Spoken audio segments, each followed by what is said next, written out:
right, ladies and gentlemen, back today. We're going to be doing another true crime podcast with one of our favorite guests. We got my co-host, Matthew Brockmeyer. He is a writer, horror author. Check out his work. He's also started something called Murder Coaster Podcast, where he does a similar true crime thing. You got to check him out. MurderCoasterPodcast.com. How you doing today, Matthew? I'm doing all right. Thank you very much. Well, we're always glad to talk to you because it's always going to be fascinating and a little bit morbid and a little bit sad, but, interesting nevertheless. So today, who are we talking about? We're talking about a guy, the Idaho Killer, Bryan Kohberger. So, yeah. So what did he do allegedly? Oh, yeah. I'm glad you said allegedly there. And before we start the podcast, let's just get it straight that he has not gone to trial and he is presumed innocent until proven guilty. He was supposed to go to trial in October, but they set it back. Who knows what it'll be now. So these murders, there's a quadruple murder of college students in their house in Idaho. And I have been following this case since it happened because it is not just particularly gruesome, which it is, but just utterly fascinating and bizarre. And how he was able to let's just talk about the murder. So it happened around 4:00 in the morning. There's these 6 college kids all in this house. One of them, Kaylee Goncalves.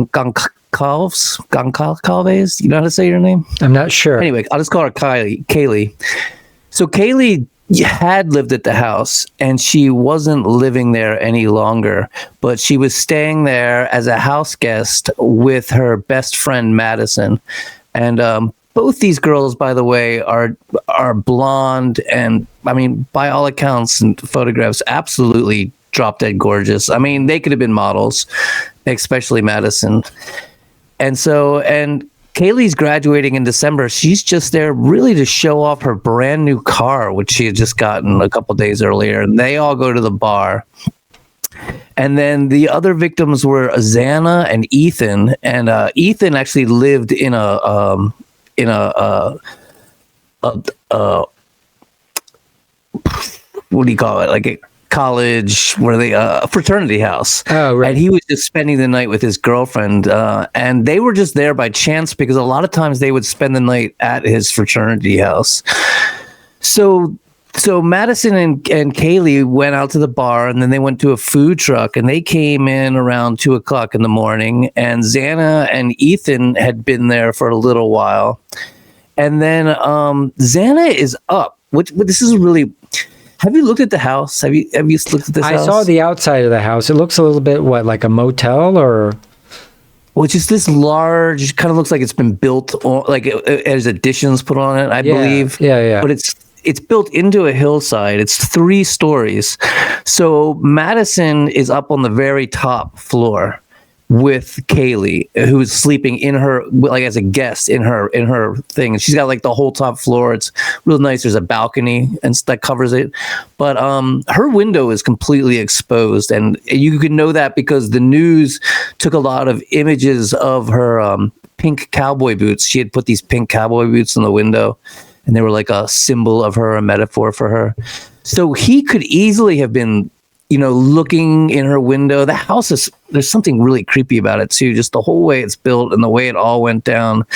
So they're up on the top floor, and Xana and Ethan are on the second floor. And there's also a ground floor that you pull up in, but there's a sliding glass door on the second floor if you walk up this small hillside. And that's where he exited from. So at 4:00 in the morning, Xana orders DoorDash. And at 4:16, she is up and on TikTok. So she's definitely awake. She's on the second floor. So I'm assuming that it appears that Kaylee was the main target, she was the one who got the most vicious overkill. So he goes up onto the 3rd floor. So he's got to come in, go up these steps to the 3rd floor. He goes up and he kills both of them brutally with a knife attack, really going after Kaylee, and then killing Madison. Then he comes down the steps, and he comes in after 4:00. He comes in like 4:05. So it's so crazy. Xana must be on TikTok when it happens. And then he ends up, and her boyfriend's in there with her. He ends up going in there and killing her and her boyfriend. And that assault was actually so bloody that blood dripped out through the crack in the wall out to the exterior of the house. And if you looked at the outside of the house, you could see blood dripping through the house into the outside of the house. Yeah. And so then there's a roommate there. There's two other roommates there who were fine. And that roommate heard something. So creepy, man. This is like a horror movie, man. First, she heard one of her roommates say, "There's someone here." She's not sure who it was, but she thinks it was Kaylee. And she also thinks she heard Kaylee playing with her dog or puppy. And then she heard a voice say, "It's okay. I'm going to help you." And she opens up her door, and a figure completely dressed in black walks past her with a black mask on. I'm assuming it's probably like a face mask, like a COVID type of mask. And then just walks out the sliding glass door. And she said she was frozen solid with fear. And then just, I don't know what, it was a total party house. The cops would get called to this house for parties, and the people who lived there weren't even home. It was just like their friends at their house partying. And there's lots of like body cam footage of the cops coming to like ask them to turn down the music and stuff. And they'd always send Xana out to talk to the cops. And then he's gone at 4:25 and it's over. So at the most, this lasted maybe 20 minutes, 15 minutes. 4 people dead. That's like 5 minutes each with a knife. Dead quiet. It's really like something out of a horror movie. Like it sounds supernatural. And then there's 2 people there who weren't woken up by 4 people being knifed to death. That's an Olympic speed of killing somebody with a knife. Yeah. It's utterly bizarre. Yeah. So then the killer left his sheath there, the knife sheath, which is like really a mystery to me. If you were going to have a knife sheath, wouldn't you have it attached to you? Like, how did it get loose? Unless he took off his belt. There was no signs of sexual anything. But I'm almost wondering if he took off his belt to masturbate or something at some point. Like, how did the sheath fall off? You know what I mean? Was he just carrying a knife in its sheath and the sheath wasn't attached to anything? But he didn't stick around long enough to masturbate. Well, a lot of these guys will actually like just literally ejaculate in their pants. They know they do. I'm not kidding. I believe it. And it doesn't take you very. It doesn't take. I could masturbate in 15 minutes. I could masturbate 3 times in 15 minutes. Not if there's a room full of bleeding corpses. It might take me a little longer. Me off. Yeah, that's not my thing, but it's definitely this killer's thing. Obviously. Well, so what do we know about the guy? So we have a potential suspect. He's in custody. Right. There's a lot of evidence behind him. Right. So let's talk about Bryan, the suspected killer. What's his deal? Wow, what a character, Let's see what we know of him. That he was slightly overweight as a child, was chubby. He was tall, and he was made fun of for being a big guy a lot. And he would get these everything would go fuzzy. There's a name for it, static vision. I believe that's it, static. He would get this static vision, and it would also be accompanied by a feeling of otherworldliness, where the events outside you happening didn't feel real. Like you felt you were almost like in a simulation. And it also gives a lot of anxiety and depression, apparently. And he found that if he ate this special diet consisting mostly of grains, that he could make this condition go away. And apparently it did go away. And he was a strict vegan, but even more than that, he was he had a very bizarre diet, like a lot of grain. It wasn't just veganism. There was another deeper element to it. His grandmother said that he wouldn't allow her to even cook with He wouldn't even allow her to cook with pans that had meat in them. I heard that. Yeah, I heard that. And that he would say, you have to throw out everything or something. So this is the part where I think, is there some chance that there was some vindictive reasoning? I mean, for a vegan... I'm not seeing the vegan thing, but I am seeing the incel thing. I think he's a complete incel. Because he went after very hot, fraternity, level. Well, they say, all right, so People Magazine says, I don't know what a trusted source of journalism People Magazine is, but they have an anonymous source who does not want to be identified, which is making it even weirder, saying that he had followed Kaylee on Instagram and that he had also sent Kaylee a whole bunch of messages, but she just looked at his profile, I guess, and saw that he was some creepy looking guy and didn't respond to him, didn't follow him back, didn't reply to any of his messages. And it said that he got frustrated and began to reply over and over and over to her. But then again, take this with a grain of salt. It's from People Magazine, from an unidentified source. So we don't know. Do you want to hear something that's sicko? Many people have started Instagram accounts with this guy's name and have gone and followed her. Ah, that's terrible. Is that not creepy and weird? What a kind of, it's like the worst kind of troll. Right. It's kind of almost like, that's not cool. Yeah. But he had a lot of problems with women. He had also gotten really into heroin for a while there, which strikes me as something like people who, he got into heroin when he was very young, as a teenager in high school. And, I've partied and done a lot of drugs, but I never got into heroin at a young age like that because it does seem like something that dulls you, that relieves pain, that, you know what I mean? It's not a party drug. It's like you figure if you're in high school, maybe you would get drunk, do a line of coke, eat some ecstasy, something like that, some Adderall, baby right? Steps. And upper. Baby and go, steps. Well, no. What I'm saying is you want to party. You don't want to just completely go dead. Right. You know what I mean? That's a sign of trauma. Or something. Downer. Yeah. Yeah. So, so when he was in school, he would mess with, in college. He would, I guess he went to community college and did really well. And I'm trying to remember now. I think this is when he was in his graduate program. He would just come over to girls and kind of ask them out and really weird them out to the point where there was one girl he had singled out and he just kept asking her out. The classmates made it a point of never allowing them to be alone together. That if they would monitor him and watch her, and there was always somebody with her so that he could never be alone with her. Weird. And then and then he had a lot of issues with also female teachers, even while he was working on his Ph.D. He didn't work very long on it. He was only there for one semester, and he caused so much trouble. He got kicked out of they took away his teacher because he was a TA, a teacher's assistant, so he was basically getting a free ride to get his PhD and teaching classes.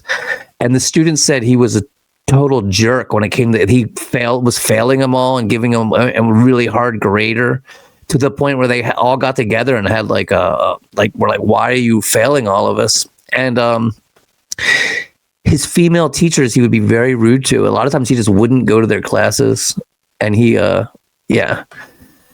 there's a lot of weird stuff with him. They had actually made they called it the Bryan list, and they had started a list of shit that he was up to, was just misogynistic, violent, kind of not openly violent. I don't know how he was having confrontations. What that means, I don't know, but there was several confrontations with people at the college. Yeah, that's really interesting because misogyny also is kind of typical for a lot of these guys, is it not? I'm going to say yes. Yeah. Well, it's a rage towards women. Yeah. And if you have a rage towards women, you're obviously misogynistic. And he really gives off that incel feel, that feel of I'm the perfect guy and girls don't want me and what's wrong with them, Yeah. It's really fascinating. Yeah. So here, I'll read some other things that I came up with on the research. So he was described by whoever, who knows, as awkward, disconnected, and detached person by his fellow students. Okay. And he was also described as being on the fringes and margins of society and not well adjusted. But was also highly intelligent. Who said that? Who said that? He's like getting his Ph.D. Me and you like lived literally on the fucking street. We know the fringes of society. It's not fucking being in Idaho or Washington getting your Ph.D. That is the fringes. The fringes society. Of what? Like he walked close to the wall, and while everybody was walking through the terminal. What does that mean? Fringe. I'll show you fringe. I'll show you fringe of society, motherfucker. We're sleeping under a bridge tonight. Taking a box of wine to my head. Right. Taking LSD and fucking hanging out with home bums. Riding the rails. Kohberger was highly intelligent, would often describe things in a complicated and academic way. So he was trying to... I heard he would overcomplicate things. Right. I know people like that. What did Nietzsche say? Poets muddy their waters to make them look deeper. Yeah. Like that kind of shit. That's good. I like that. God. So I know people like that. This is hilarious. He was also described as being quick to offer his opinions and thoughts. He was, like you said, he was overweight. He was bullied in school, but he lost 100 pounds his senior year. I think 140, if I'm not mistaken. That's what I heard. Okay, which is a huge amount of weight. Yeah, and he was very proud of it. He applied to be a police intern for the police department. Did you hear about that? Mm. And he got turned down for it. But in his applications, he was like, just to show you what a dedicated person I am, I lost 140 pounds of my own willpower, which shows what I can do, what I set out to do. Put it on your resume. He's very proud of it. Yes, he put it on his resume. So what did he do after, obviously he has an academic career. What is it in? And criminology. How do you think that factors into this whole thing? Well, it's sad as someone who is also fascinated with crime that you have like these scholars. You like to think that you're like your peers, I guess you would call them, are not serial killer or murderers. When I mean, obviously he was fascinated with crime and criminals and the psychology of it. When he got his master's degree, his teacher. But check this out: the teacher was a woman, right? And he's got all these issues with women constantly, and with women teachers in particular. But he had this class only online. I think it was like during all the COVID and shit, right? And so he never met her face to face. And online, she said he was one of the most brilliant students she'd ever had. And of course, I think this separation of not like seeing her and being in the same room he was able to like keep his shit together better, I think. And she recommended him for the PhD to get it. And she says out of all of her years of teaching, she's only recommended 4 other people. So that's how brilliant. She said he was one of the most brilliant students she ever had. This is when he was getting his master's. Yeah. Well, do you think there's a brilliance to the guy then? Because, and maybe you can name some other brilliant sort of serial killers, people that were actually highly, highly, highly intelligent, but yet still were completely deranged. And Patrick Kearney had an IQ of 180. He developed satellites for a military corporation in Southern California. And he was one of the freeway killers. If you're interested in him, we have an episode on him on Murder Coaster podcast. But he went undetected, I think, for 15 years, killing young men and boys and chopping them up. And they don't know how many he killed because he went down to Mexico for a while. A minimum of 21. He killed a minimum of 21, but he might have killed a lot more in Mexico because he would go down there. Yeah, the counting is a little different down there. You can, but a lot of them are brilliant. A lot of them are morons. Yeah, you see smart ones, you see dumb ones, you see in between ones. I don't know. Well, I don't think intelligence doesn't seem to have anything to do with it. Gender, though, I don't know what it is. Conclusive. Gender. Male, 80%, 90% male. Yeah, this is true. When are women gonna, break the gender barrier and come on over and take part in this great? You see it once in a while. I think we talked about that last time. Right. I like the idea of progressive serial killers. So I wanted to read this to you too, because this was just news to me. Bryan Kohberger ate at a place called the Mad Greek restaurant in Moscow, Idaho, where the two victims work. A former employee at the restaurant stated that Kohberger came at least twice to grab a vegan pizza in the weeks leading up to the murders. Two of the victims, Madison Mugen and Xana Kernoodle, were servers at the restaurant. However, the owner of the restaurant denied the report that Kohberger dined there before the murders. It's unclear if he ever interacted with the victims at the restaurant. So that's just a piece of information. Could be He was definitely stalking them in my mind. Yeah. What's interesting? All right, so coming back to the murder itself, and more of the spooky weirdness, no one reported it till noon the next day. Literally 8. I don't know. 8 hours later. It took 8 hours.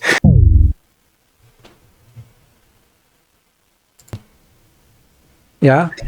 So as I was saying, the murders weren't reported for 8 hours, even though the one roommate had seen a masked man leaving and said it terribly frightened her.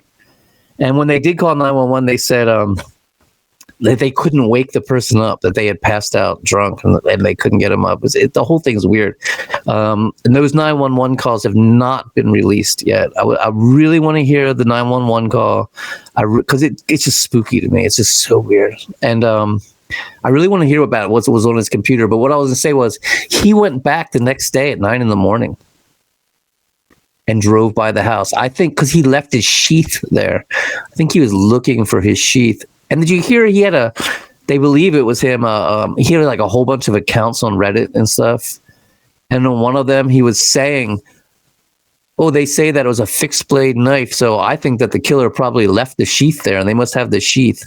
And all the other people in the group are like, why would you say that? What makes you think that?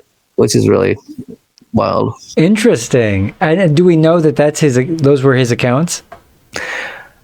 I'm not sure how sure they were. He definitely had one Reddit account, which this wasn't a part of, because he had a Reddit account for his school and he was asking psychological questions about criminals on it. Because like we discussed last week, the Gilgo Beach serial killer would actually look up stuff about himself, see if he'd been caught, and then also text the victims after the fact and just, he's torturing the families. Yeah. So there's some aspect to that, but yeah. So I think he was looking for his sheath. He might have just been going back to get his kicks. Maybe a little bit of both to see if he dropped anything. Now, but he didn't live in Idaho. This is the part, right? He was just 10 miles away. Oh, really? Mm-hmm. Yeah, he lived in Washington and went to a completely different. So this is this little college town in Idaho. But if you go 10 miles west, you're in Washington, and there's a university there where he went. So he was living in Washington, going to college in Washington. And it almost makes you wonder if he picked this place to do this crime, because you hear a lot of serial killers say that they try to. What serial killer said that? One of them was like kill in one state, chop up the body in a different state, and then leave the body in a different state. Yeah. That'll at least be too bureaucratic to really, And that shit used to work in the 60s, 70s, even the 80s, because like the people were not in contact with each other. Yeah, that's a terrible motivation if that's the thing. It's like, oh yeah, it's like a free for all.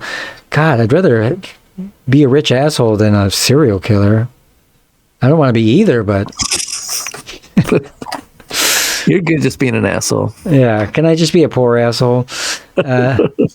So take me through. He got caught at some point, but he was at his parents' house, right? Right. His dad flew out, and the two drove the car back together. He got pulled over twice within, I think, 20 minutes driving back because he was tailgating people so closely. 2 separate cops pulled him over for tailgating. What an asshole. Like, that's the worst. You think the guy's been just on someone's ass? Like, yeah, do you think he's a narcissist? Man.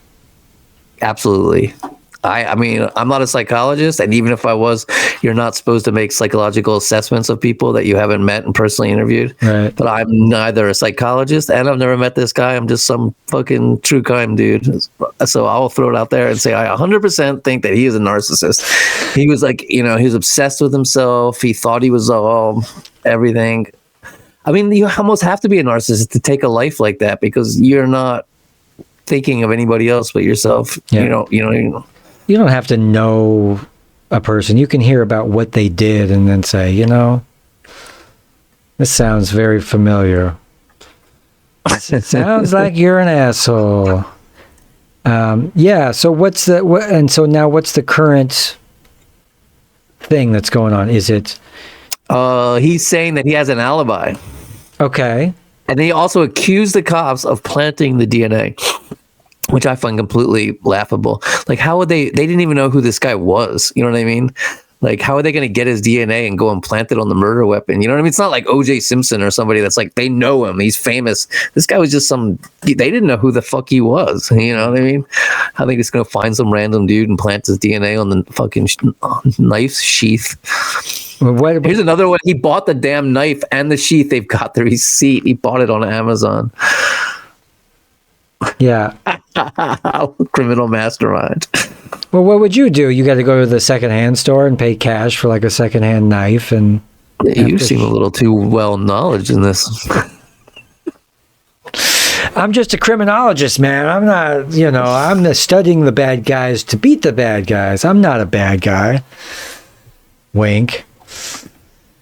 Yeah, I mean, he seems like kind of an interesting character, but at the same time, what's the alibi? They haven't said, and the prosecution is going, if you're going to give an alibi, we need it now, because both sides are supposed to give all their evidence to each other, but they're not giving it, and they delayed the trial, and so he's got no friggin' alibi, dude. They got video of him, from doorbell camera footage of him being right there. They have his whole night tracked out. He turned off his phone. He turned off his phone at like 2 a.m. or something and turned it back on at like 8 or something weird. But they've got footage of him driving around. Really? Coming back there in the morning. Again, coming back in the morning. That happens a lot with these serial killers and stuff, is they come back and get another taste of what they did, right? Well, they want to relive it. They live in a fantasy world. And a lot of times when you hear interviews with them later, they're like, the killing was never as good as the fantasy. Yeah. It's almost like a crack addict. They say, you're constantly chasing that high and you can never really get it. It's almost like an illusion, It's the journey, not the destination. Yeah. It's the longing. Right. The greatest part of life is the longing for the thing that you want, not the actual thing itself. That is absolutely correct. The older I get, the more I realize that. So that's why I take big, long, horribly painful road trips, Get back, turn around, come home. So here's the DNA evidence found at the crime scene matches a cheek swab taken from Kohberger. Prosecutors have stated that the DNA evidence is a statistical match to DNA found on the knife sheath linked to the murders. Kohberger's attorney has argued that there is no connection between him, the victims, citing a lack of DNA evidence from the victims found in his apartment, office, home, or vehicle. So his lawyer thinks that there's not enough. I mean, his lawyer's working hard, but as they do, seems like they're grasping at straws, if you ask me. I think they like the first thing they found was the guy's car, and they were looking for his car. Then they found the DNA on the knife sheath, and then they tested the DNA, and they found a match for his father, and they're like, this is and it said it on the DNA. They're like, this is a child. It's a child of this guy. Oh, wow. Yeah. Because he had probably, registered his DNA with some place. And the thing is, he's from Pennsylvania, but the son is literally 10 miles from the scene of the crime. Yes. That doesn't look too good, Brian. None of it's looking good for him. I mean, like I said, he's innocent until, whatever. But if he's so brilliant, why did he put himself in a position to be caught? Good fucking question, dude. He thinks he's more brilliant. Why did he buy the knife off of Amazon? Why did he leave the sheath there? But how he was able to fucking murder 4 people with a knife and within a couple minutes, quietly, with a dog in the room, and get back and sneak back out, I really do not comprehend. And it almost makes me want to think that this was not his first time. I mean, there's no evidence of that. There's no other, but I mean, like, this guy, I mean, that. Well, he studied criminology, which tells you that he knows all the vulnerable spots of the body. He probably knows how to bleed somebody out the quickest or whatever. True. Fatal blows. But still to be so calm and cool and calculated. It reminds me of the Omega Chi house murders that Ted Bundy committed. And they're very similar. He just strolled. Yeah, well, he just picked up a piece of firewood as he was walking by and walked right in the door of a sorority house, the Omega Chi sorority house in Florida. Just walked up the steps and went into a room and started clubbing girls and strangling them with their stockings. He killed 2 of them, like severely fucked up another 2. And just like this instance, as he was leaving and walking down the steps, so it's just like exactly fucking the same situation. It's so creepy, weird. Someone saw him. Someone walked by him on the hallway. Yeah. And he just kept going. Interestingly, when Bundy left that, he went to an apartment and attacked another person. He was in an absolute frenzy. But this is after a career of killing. This is it. Ted Bundy had already murdered, dozens of people before this. So he was an experienced murderer, you know what I mean? Well, we can only assume that Bryan Kohberger isn't experienced, but like you said, the timing, a crime like this, fast he is, fairly organized, I mean, he seems organized. He's an organized killer, I would say, but he's sloppy in his execution. Yeah, no pun intended. Yeah. God damn. It was supposed to be very sloppy too, the blood everywhere. And as I said, if you want to see something very chilling, Google that image of the blood literally seeping out of the house. Yeah. It's fucking crazy. For all your true crime nuts out there, that should get your juices flowing. Yeah. So he's got some evidence against him. He's currently awaiting trial. They've hinted at an alibi defense. Experts have suggested Kohberger was motivated by sexual arousal and hatred, to which he allegedly stabbed the 4 students to death. Prosecutors are seeking the death penalty in this case. So, how do you like your felons? French fried or injected? They're going to shoot him. No. Yeah. They brought back the firing squad. Where? Because you can't get Idaho. Oh. You can't get drugs anymore. Whatever the drug they used. Well, there was you this. You can't get them anymore. So now they're bringing back the firing squad. They were to Idaho. You know why? It's because they were injecting these convicts in like Oklahoma, and they were like they couldn't find the real drugs, so they would use just like whatever was around, and they tried some stuff. People were screaming for like this ketamine's not doing anything to them. No, these people died screaming, saying I'm burning for like an hour before they actually died. And I'm sure all the pigs at the jailhouse are just giggling and stuff because they're all morose, sadistic freaks. But I don't know if I'm for the death penalty, but some people I really do. I think, God, we got no use for you, buddy.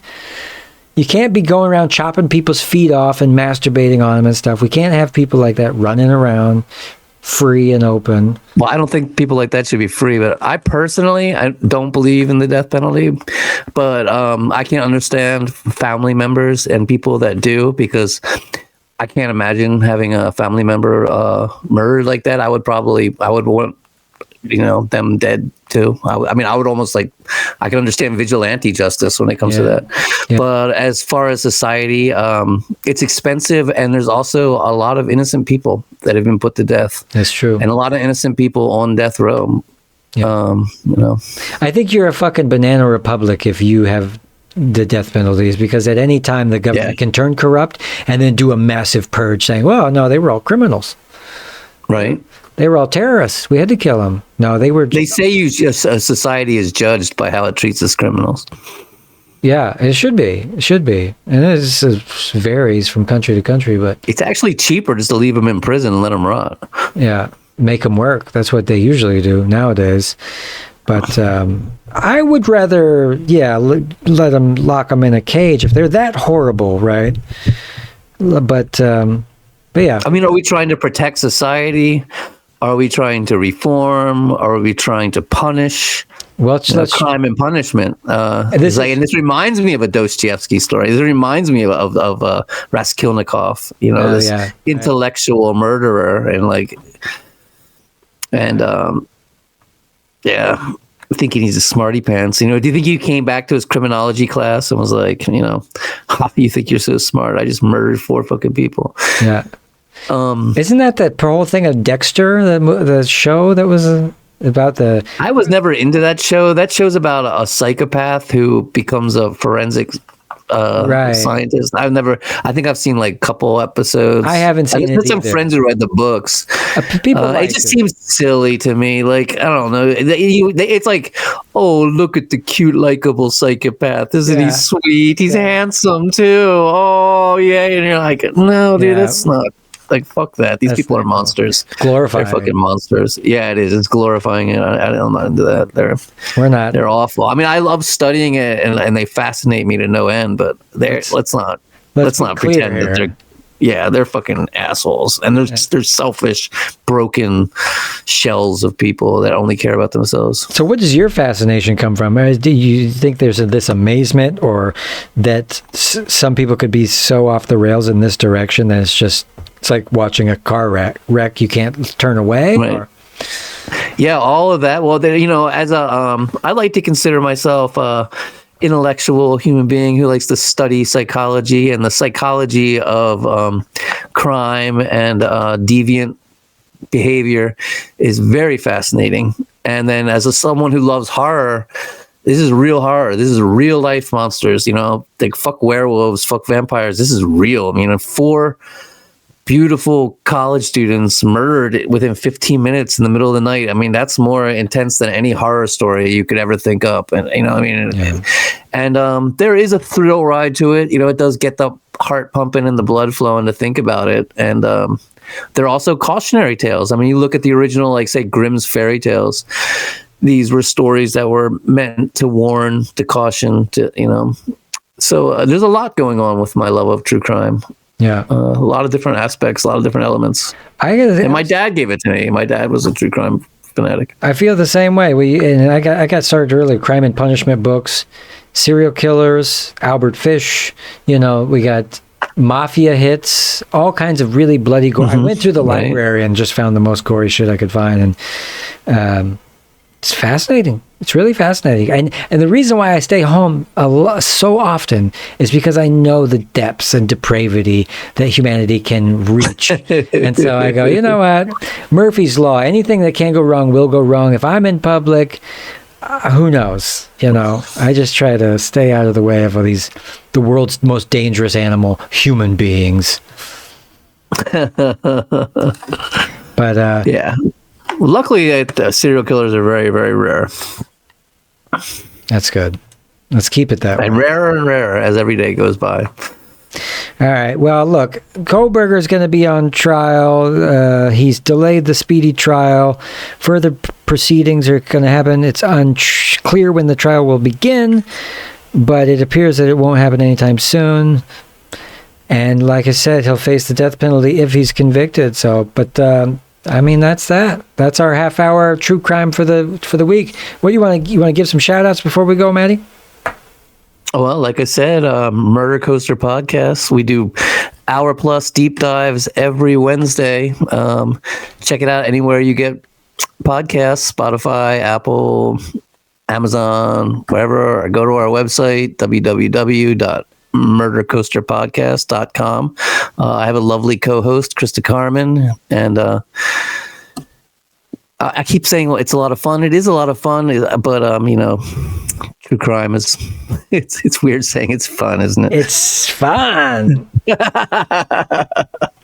And they died. He strangled her with pantyhose. Come on, take it easy. There is that thrill ride to it, but I'm gonna say it's a higher the psychology of the human animal and understanding the darker depths of humanity and what we're capable of. Yeah, that's what it is.